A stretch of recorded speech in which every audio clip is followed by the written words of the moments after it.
오늘도 이 저녁에도 저와 여러분들이 은혜와 말씀에 붙들리는 자리가 되길 간절히 소망합니다.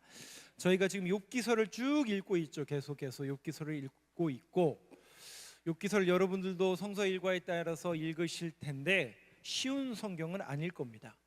그러나 한 가지 확실한 교훈을 얻게 되는데, 오늘도 이제 본문도 마찬가지인데, 오늘 이 13장도 우리가 42장까지 그 내용 속에서 이런 내용이 기록되어 있죠. 욥기라는 그 성경 속에서 문학적인 장르로 따지면 역사서가 아니고 시가서라고 제가 말씀을 드렸어요. 그래서 이것을 문자 그대로 이해하고 해석해서는 실질적으로는 무슨 말인지 이해가 잘 안 될 때가 많습니다. 앞뒤 문맥을 다 확인해야 되고요, 문학적인 장르와 배경도 다 알아야만 그 본문이 제대로 해석이 됩니다. 자, 오늘 13장이 어떤 내용이냐면, 제가 이제 새벽에도 며칠 전에 이 13장을 했지만, 앞에 소발이라는 사람이, 소발이라는 친구, 세 친구가 왔죠. 엘리바스, 빌닷, 소발. 그래서 이 엘리바스, 빌닷, 소발이 한 번씩 다 얘기를 해요. 거기에 대한, 그래서 1차 변론, 이게 한 번만 그러는 게 아니라 1차, 2차, 3차 쭉 가잖아요. 근데 그 1차로 소발이 했던 이야기에 대한 변론이 오늘 본문의 내용입니다. 자, 그런데 우리가 이 욥기를 보면서 제가 크게 두 가지를 여러분들에게 말씀을 드리고 싶네요. 우리가 욥기를 통해서 우리에게 주어지는 교훈이 뭘까? 이건 제 의견이 아니라 많은 신학자들은 이 욥기서를 통해서 우리에게 전달해주는 교훈이 뭘까? 큰 틀에서 보면 욥기가 언제 써졌을까요? 그래서 이 신학자들은 이 욥기가 족장 시대, 즉 아브라함과 거의 비슷한 시대. 그러면 아브라함이 언제적 사람인가? 이렇게 봤더니 BC 2166년 전 사람. 그럼 지금으로부터 몇 년 전 사람이에요? 4000년 전에 아브라함이 활동했다면 그 이후에 족장 시대가 쭉 진행되는데, 아마도 이 욥이라는 사람이 지금으로부터 3000년, 4000년 이전의 근동 지역에 살았던 한 인물인 것으로 우리가 추정합니다. 그러면 여러분 한번 보세요. 지금으로부터 몇천 년 전이라고요? 3000년, 4000년 전이면, 야, 정말 까마득한 옛날, 우리나라 옛날 담배 피던 그런 시절이 아니라, 이건 와. 근데 여러분, 더 놀라운 건 뭔지 아세요? 그때나 지금이나 사람 살아가는 이 인간적인 관계나 사람 살아가는 거는 비슷합니까? 완전 생판 다릅니까? 어떻게 하세요? 욥기를 보니까요, 그거예요. 그래서 욥기를 통해서 신학자들이 크게 큰 틀로 두 가지를 이야기하는데, 역사를 통해서 이 욥기라는 역사를, 옛날에 있었던 그 스토리를 통해서 우리가 배우는 게 뭐냐? 첫 번째, 인간은 변한다고요? 안 변한다고요? 옛날이나 지금이나 인간은 변하지 않는다는 게 정설입니다. 여러분들 동의하시나요? 옛날이나 지금이나 인간은 변하지 않는다. 두 번째, 다만 더 악해질 뿐이다. 뭐 한다고요? 더 악해진대요. 누가요? 인간이라는. 1차 변론, 2차 변론, 3차 변론. 그러면 1차, 2차, 3차까지 이렇게 점진적으로 진행이 되면서 이 친구들이 깨닫던가요? 욥이 정신 차리던가요? 여러분, 욥도 안 변하고요, 새 친구도 안 변해요. 그러면 우리에게 주는 교훈이 뭐라고요? 인간은 변하지 않는다. 그런데 다만 더 악해지더라고요. 처음에는 위로하러 왔는데 세상에 얼마나 불쌍해요. 얼마나 가련해요. 야, 내가 사랑하는 친구가 지금 다 잃었잖아요. 그죠? 그가 가졌던 그 호사스러운 모든 걸 다 잃었어요. 가족까지 잃었어요. 거기다가 지금 몰골이 어때요?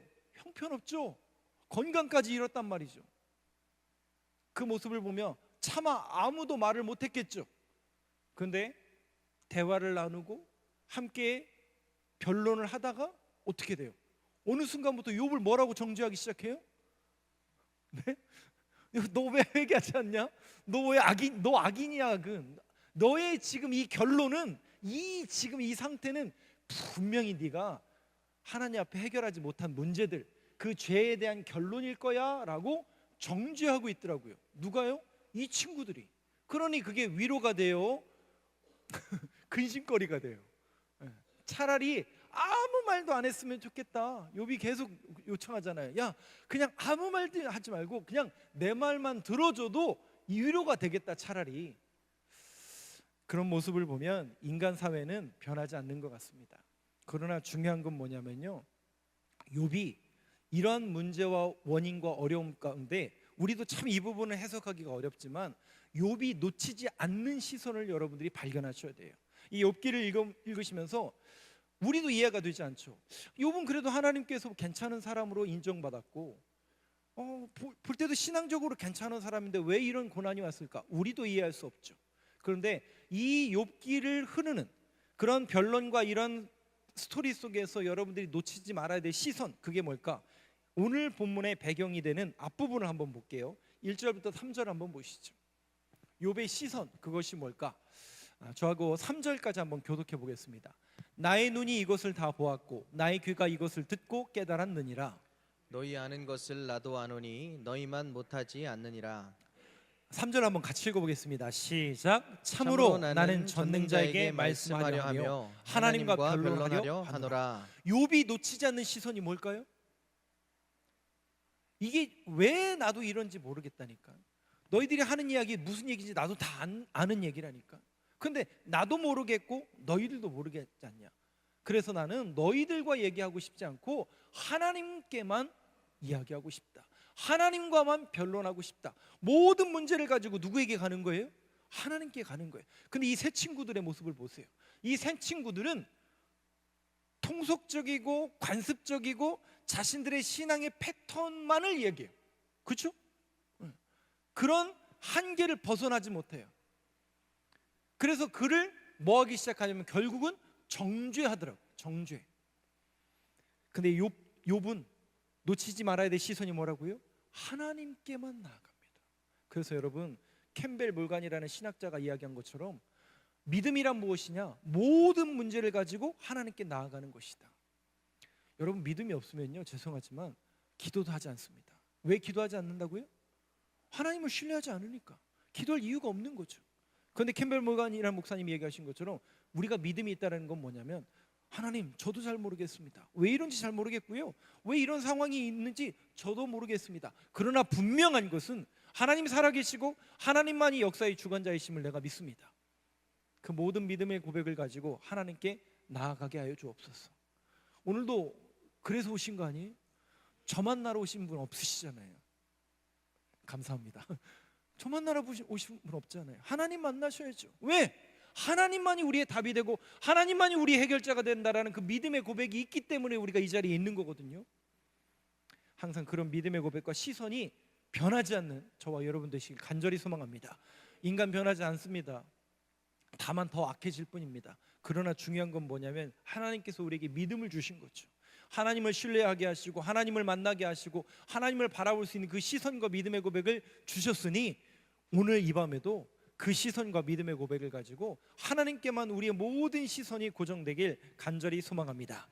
자, 그렇다면 20절 오늘 본문 속에서 욥이 두 가지의 기도 제목을 하나님 앞에 아뢰입니다. 그것이 오늘 저와 여러분들이 봐야 될 내용의 말씀이고, 그렇다면 이 욥의 두 가지 기도 제목을 통해서 우리가 붙들어야 될 기도의 제목과 기도의 내용은 무엇이 되어야 될까? 이 부분을 함께 보도록 할 텐데요. 20절 말씀을 한번 보시죠. 20절, 21절. 20절, 21절 저하고 교독해 보겠습니다. 오직 내게 이 두 가지 일을 행하지 마옵소서. 그리하시면 내가 주의 얼굴을 피하여 숨지 아니하오리니 곧 주의 손을 내게 대지 마시오며 주의 위엄으로 나를 두렵게 하지 마실 것이니이다. 네, 20절에 보니까 기도하는 거죠. 하나님,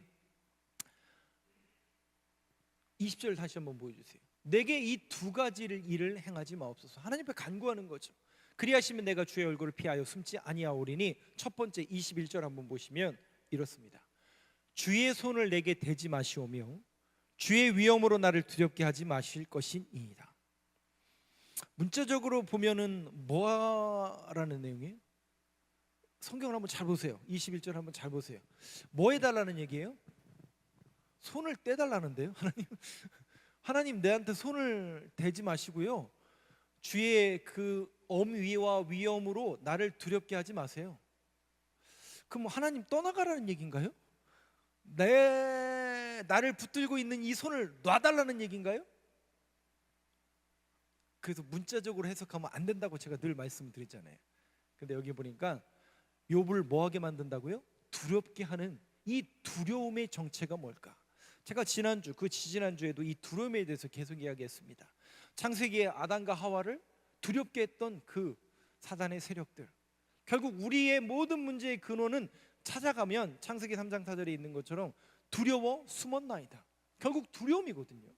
그러니까 오늘 이 저녁에도 다시 한번 저와 여러분들이 한번 고민해보고, 그러니까 이 두려움이라는 것, 지금 이 21절을 통해서 욥이 먼저 구하는 것은 결국은 내 정체성이 뭐냐를 하나님 앞에 토로하고 있는 거예요. 그렇다면 이 토로는 결국 우리에게도 적용이 되어야 되는 문제예요. 즉 신앙인으로서 나의 정체성은 뭘까? 그 정체성 가운데 우리를 두렵게 하는 그 정체가 뭐냐는 거죠. 여러 가지가 있겠죠.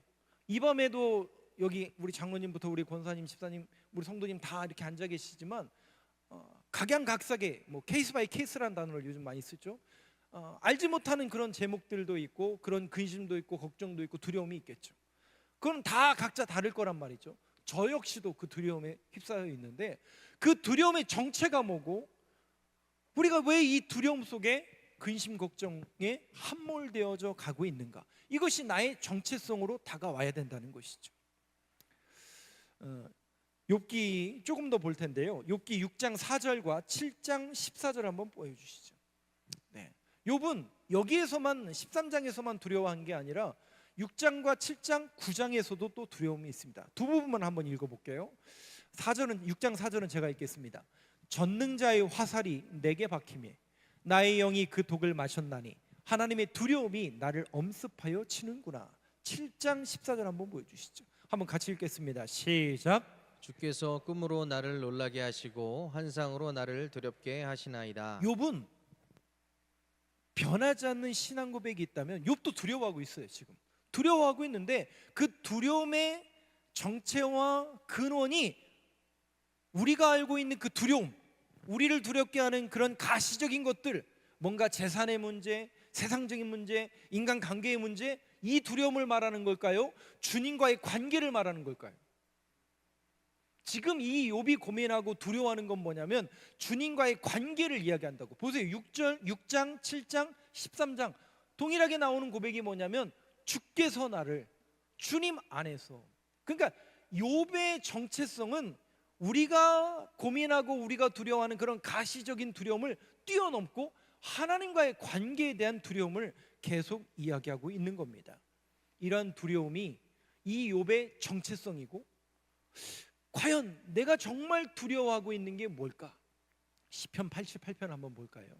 시편 88편은 고라자손의 시입니다. 그 고라자손이 혹시 누군지 아세요, 여러분? 고라자손이 성경에 나와 있는 아주 유명한 사건이 뭡니까? 고라와 다단과 아비람과 온이 뭐를 지어서? 당을 지어서 모세에게 배반했던 사건 기억나시죠? 그래서 고라자손이 어떻게 돼요? 고라만 죽어요? 수백 명이 죽어요? 수백 명이 죽어서 대가 끊길 뻔했죠. 근데 시편 88편은 이후에 고라자손이 완전히 죽은 게 아니라 버텨서 나중에 성전 시대에 오니까 고라자손이 성전에서 성전에서 귀한 사역을 하고 있더라는 거예요. 그러니 고라자손의 입장에서는 하나님을 노래할 수 있을까요? 하나님을 노래하지 않을까요? 뭘 노래할까요? 그러면 늘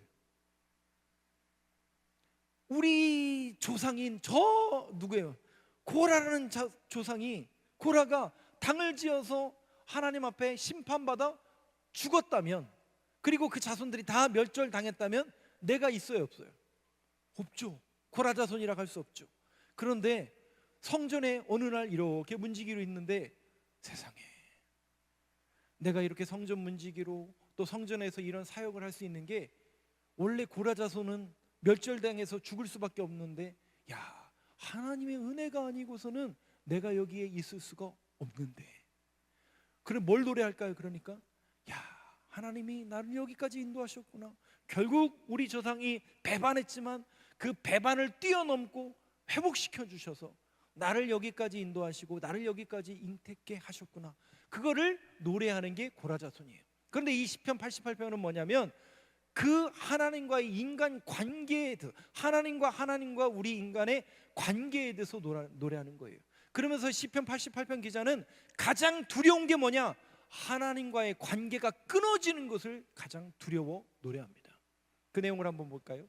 16절까지 저하고 교독해 보겠습니다. 여호와여, 어찌하여 나의 영혼을 버리시며 어찌하여 주의 얼굴을 내게서 숨기시나이까? 내가 어릴 적부터 고난을 당하여 죽게 되었사오며 주께서 두렵게 하실 때에 당황하였나이다. 16절 보여주시죠. 주의 진노가 내게 넘치고 주의 두려움이 나를 끊었나이다. 그러니까 이 시편 88편의 고라자손이 가장 두려워하는 게 뭐냐면 하나님과 나와의 관계가 끊어지는 거예요. 단절된 느낌이죠. 단절된 느낌. 여러분 잘 보세요. 욥이 뭐가 끊겼어요? 욥이 끊어진 게 뭐예요? 자신의 울타리가 다 무너졌잖아요. 자녀가 죽어요. 그 가산이 하루아침에 풍지박산이 다 나버렸어요. 첫 번째, 자신을 두르고 있는 울타리가 다 무너져 버렸어요. 그 다 끊어져 버렸어요. 두 번째 울타리가 뭐였습니까? 자신의 건강이에요. 건강까지 무너져 버렸어요. 그럼 뭐만 남은 거예요? 사모님 남았잖아요. 사모님. 근데 사모님이 뭐라고 얘기해요? 차라리 하나님 저주하고 죽으라고 하잖아요. 다 끊어졌어요. 이 생에 소망이 있어요, 없어요? 다 끊어졌어요. 근데 다 끊어지지 않는 한 가지가 있었죠. 그게 뭐예요? 하나님과의 관계. 하나님과의 관계만큼은 남아 있었는데 이 욥의 새 친구들이 와서 한다는 얘기가 뭐예요? 예? 한다는 얘기가 뭐예요? 그걸 건드리는 거예요. 그걸 건드리는 거예요. 예. 그 세 번째, 마지막 남은 하나님과의 관계까지도 끊어질 것을 욥이 뭐 하고 있는 거예요? 두려워하나이다. 그러니까 이 두려움의 정체가 하나님과의 관계더라는 거예요. 관계. 저는 이 욥이 이 시편, 이 욥기가 그래서 시가 서이고 우리에게 주는 메시지가 굉장히 임팩트가 있습니다. 하나님과의 관계의 두려움. 여러분 보시면 예수님이 그 십자가에 돌아가시기 전날 밤에 겟세마네 동산에서 뭐라고 기도하세요? 할 수만 있다면 이 잔을 내게서 거두시옵소서. 그러면 안 먹겠다는 얘기예요? 먹겠다는 얘기예요? 이것도 아니고 저것도 아닌 것 같잖아요. 그러면 그 정체가 뭘까요? 왜 주님이 그렇게 기도하실까요? 그리고 우리 주님이 십자가에서 달리셔서 뭐라고 절규하십니까? 주여, 나의 하나님, 나의 하나님, 어찌하여 나를 버리셨나이까? 그러니까 주님이 아파서 그 십자가에 못 박혀서 고난당할 것을 두려워서, 세상 사람들이 나를 조롱하고 침뱉을 것을 두려워서, 그게 그 예수님의 두려움의 정체였나요? 예수님의 두려움의 정체는 그 죽음이라는 그 터널을 통해서 하나님과의 관계가 끊어질 것을 두려워하신 거예요. 근데 그 끊어짐을 결국 십자가에서 영원히 끊어내신 거예요. 근데 우리도 결국 신앙인으로서의 모든 문제의 근원과 원인을 살펴보면 이 하나님과의 끊어짐에 대한 문제예요, 실상은. 그러면 금요 심야 기도에 나올 정도면 여러분들이 믿음이 있어요? 이 정도 나오시는 분들이면 다 믿음이 있는 분들이죠. 그럼 우리가 기도할 게 진짜 태산 아닙니까? 자녀의 문제, 직장의 문제, 또 요즘은 저도 계속 우리 성도님들을 위해서 또 자녀 출생에 대한 문제를 해서 기도를 많이 하거든요. 그런 기도의 문제, 또 왜 이렇게 아프신 분들이 갑자기 많은 거예요. 그 아프면 질병에 대한 문제, 연약함의 문제, 또 인간관계의 문제, 또 마음 상하심, 그 여러 기도 제목들이 있지만 결국 우리가 붙들어야 될 본질적인 문제가 뭐냐는 거죠. 여러분, 실상 그것도 중요하지만 우리가 신앙인으로서 확인하고 이 신앙인으로서 짓누르는 그 두려움만이 해결이 된다면 실상 이 뒤에 나오는 것들은 너무나 자연스럽게 해결이 됩니다. 그래서 오늘 이 밤에도 저와 여러분들이 누굴 만나러 오셨어요? 하나님을 만나러 오셨잖아요. 하나님을 만나러 오셨다면 하나님 앞에, 하나님, 오늘도 하나님을 만나길 원합니다. 그런데 제 내면을, 제 정체성을 한번 바라봅니다. 왜 이렇게 두려움도 많고 죄도 많고 하나님 앞에 부끄러운 거 투성입니다. 정말 면목 없는 인생을 살아갑니다. 그런데 오늘 이 밤에도 하나님 앞에 나왔는데요, 하나님 십자가가 보입니다. 그 십자가는 나의 죄를 대속하시기 위해서, 이 끊어진 하나님과의 관계를 이으시기 위해서 예수 그리스도께서 거기서 죽으신 거군요. 그런 믿음의 고백을 가지고 하나님께 나아가오니 나의 죄를 씻겨주시고 다시 한번 하나님을 만날 수 있는 은혜를 더하여 주옵소서. 여러분, 이게 우리의 본질적인 문제가 돼야 되는 거예요. 욥이 그것을 가장 두려워하고 있고 우리 주님이 십자가에서 그 모든 것을 결국 그렇게 끊어내셨고 그 두려움을 이겨내셨다라는 것이죠. 하바국서를 한번 볼까요? 저는 이 하바국이라는 사람 너무나 좋아하는데, 하바국이라는 사람이 왜 좋냐면 저랑 거의 비슷해요. 성질이 저처럼 엄청 급한 사람 같아요. 여러분, 우리가 기도하면 응답 받아야 돼, 안 받아도 돼요? 안 받으실 거예요? 받아야 되잖아요. 근데 바로바로 와요, 안 와요? 안 오진 않지만 거시기 하잖아요. 안 온다고 얘기하면 믿음 없는 것 같고 그렇잖아요. 속이 터지잖아요. 하나님 왜 이렇습니까? 이 하바국하고 동시대 인물이 누구예요? 예레미야 아니에요? 하나님이 저 예레미야 같이 정말 객관적으로 봐도 믿음 좋고 하나님의 사람이고 하나님의 음성을 전하는 사람인데 그 사람이 고난 받으면 돼요, 안 돼요? 안 된다고 얘기해 주세요. 근데 여러분, 왕이 불러내가지고 감옥에 갔죠. 하나님의 음성 전한다고 하면 세상 사람들이 손가락질하고 돌 던지고, 하나님 이게 뭡니까? 왜 의인은 이렇게 돌맞고 왜 저 악당들은, 악인은 저렇게 잘 먹고 잘 삽니까? 도무지 이해가 되지 않습니다. 하나님 어떻게 해야 됩니까? 그리고 우리는 선민이고 하나님의 백성인데 바벨론은 왜 우리나라를 침략하여 자꾸 무너뜨리려고 저렇게 길을 쓰고 덤빕니까? 저는 도무지 이해할 수가 없습니다. 하나님 제발 대답해 주세요. 내 목소리가 혹시 하나님께 안 들리나? 그래서 어떻게 하냐면 이 사람이 성전 꼭대기로 올라가요. 왜? 높은 곳에 가면 하나님께서 더 잘 들을 줄 알고, 그래서 꼭대기 올라가서 하나님 앞에 막 소리치잖아요. 2장으로 넘어가니까 하나님 뭐라고 해요? 야, 너 다 들려. 네 기도 내가 다 듣고 있어. 잠깐 기다려봐. 너 내가 분명히 알려줄 텐데 네 마음판에 새길 수 있는 그 말씀을 내가 새겨줄게. 그러면서 주신 말씀이 뭐예요? 유명한 로마서의 기초가 되는 그 말씀 아닙니까? 오직 의인은 뭐로 산다고요? 뭐로 산다고요? 그거예요. 그 메시지 하나 받았을 뿐인데 하박국이 놀랍게 변화됩니다. 저도 이해가 안 되잖아요. 분명히 기도의 제목은 이거였잖아요. 전혀 딴 질문 같은데, 여러분 우리 신앙인들은요 결국 이 문제예요. 끊어진 것 같고 단절된 것 같지만 하나님이 나와 함께 하심을 믿고, 하나님이 나에게 다시 한번 응하시는구나, 그것만 확인되면 여러분 다른 건 시시적으로 부수적인 문제입니다. 그래서 하박국이 3장에서 뭐라고 노래하는 겁니까? 16절 한번 여러분 같이 한번 읽어보시죠. 같이 읽겠습니다. 시작. 내가 들었으므로 내 창자가 흔들렸고 그 목소리로 말미암아 내 입술이 떨렸도다. 무리가 우리를 치러 올라오는 환난 날을 내가 기다림으로 썩이는 것이 내 뼈에 들어왔으며 내 몸은 내 초소에서 떨리는도다. 어떻습니까? 지금 하박국의 상황이 내 창자가 흔들렸고 목소리로 말미암아 내 입술이 떨렸도다. 무리가 우리를 치러 올라오는 환난 날을 내가 기다림으로 썩이는 것이 내 뼈에 들어왔으며 내 몸은 내 초소에 떨리는도다. 대외적으로는요 바벨론이 언제 우리를 무너뜨릴지 몰라요. 왕은 하나님의 말씀을 들어야 안 들어요? 징그럽게 안 듣는 거예요. 그러나 예레미야는 계속 외치는데 아무도 안 듣는 거예요. 도대체 이게 뭡니까? 하나님, 의인은 저렇게 고난당하고 악인은 저렇게 득세하고 바벨론은 왜 우리 선민 하나님의 거룩한 백성들 저렇게 공격하고 조롱한단 말입니까? 하나님, 내 창자가 흔들리고 이 두려움이 내 뼛속까지 나를 시기하고 질투하고 있습니다. 어찌하오리까?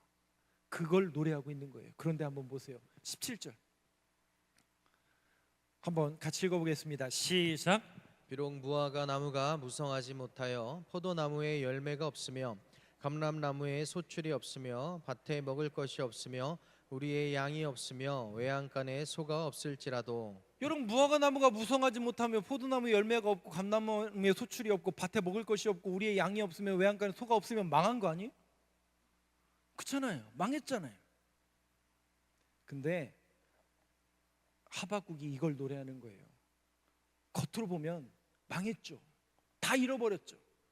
근데 가장 확실한 하나를 들었잖아요. 그게 뭐예요? 오직 의인은 믿음으로 말미암아 살리라. 그 말씀이 그를 붙잡으니까요 노래하는 거예요. 18절 한번 보시죠. 같이 읽겠습니다. 시작.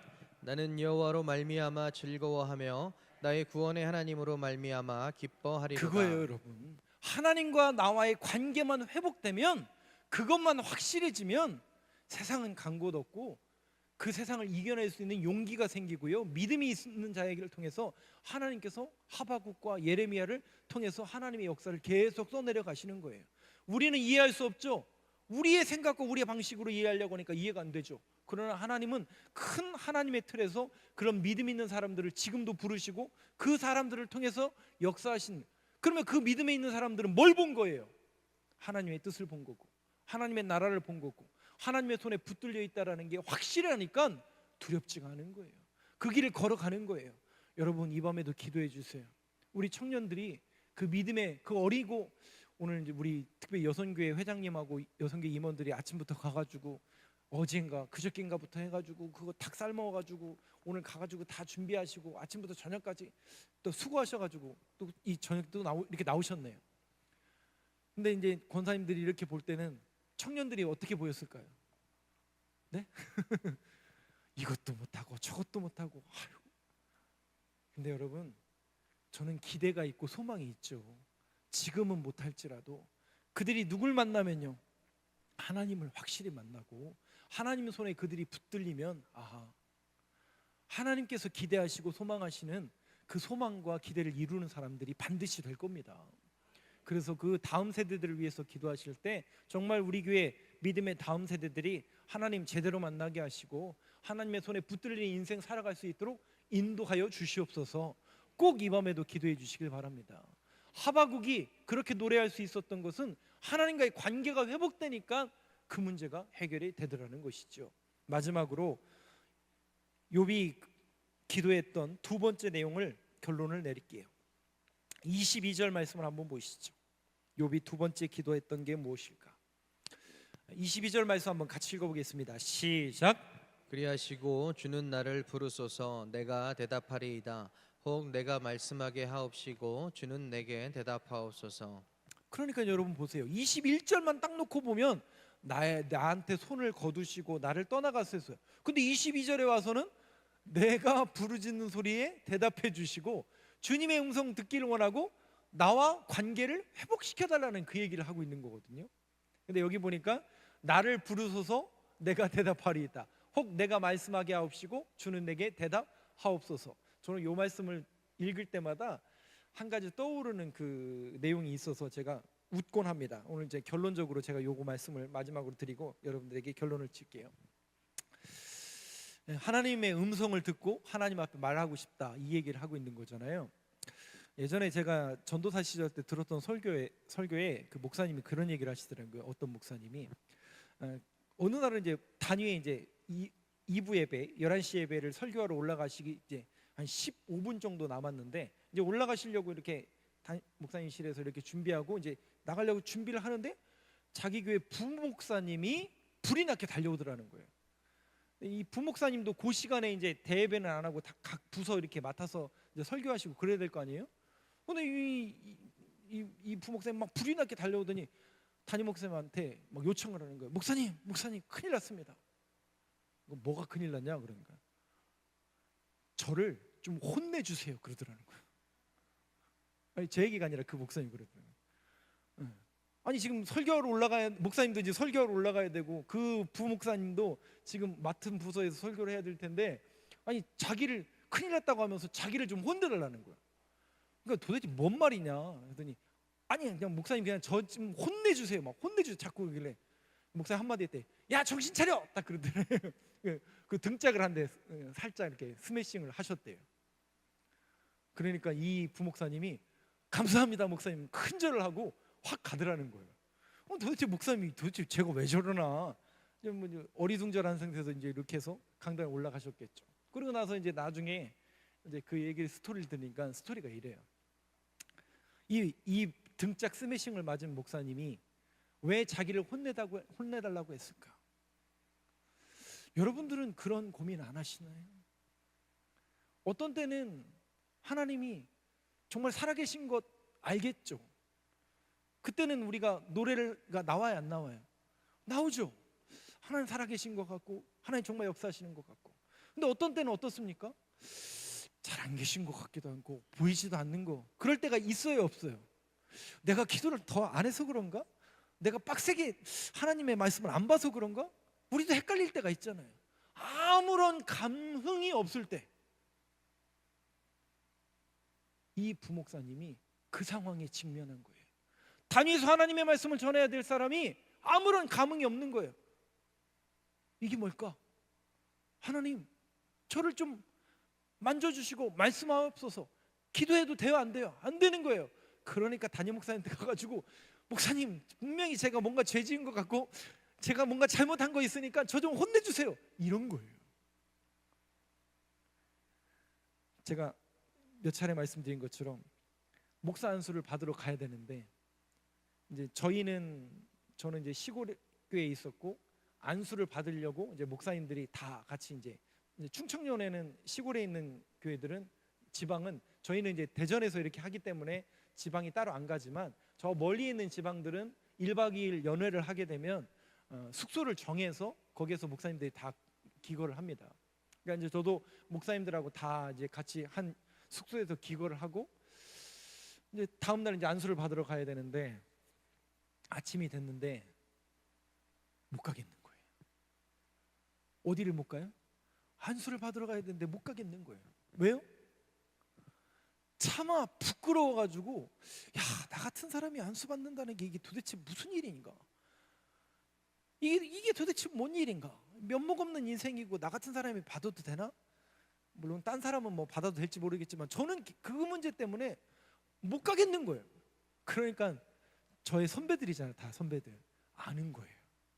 대충 아는 거예요. 제가 지금 무슨 생각을 하고 제가 무슨 마음이구나. 등짝을 한 대씩 때리시더라고요. 사랑의 등짝이죠. 야, 정신 차려, 정신 차려, 그 얘기죠. 근데 그때 그 감격을 제가 잊고 있을까요? 안 잊고 있을까요? 잊어먹으면 안 돼요. 잊어먹으면 안 돼요. 항상 기억해야 돼요. 항상 기억해요. 하나님의 은혜를 절대로 망각해서는 안 됩니다, 여러분. 우리가 다시 한번 이 밤에도 부르짖고 붙잡아야 될 게 뭘까?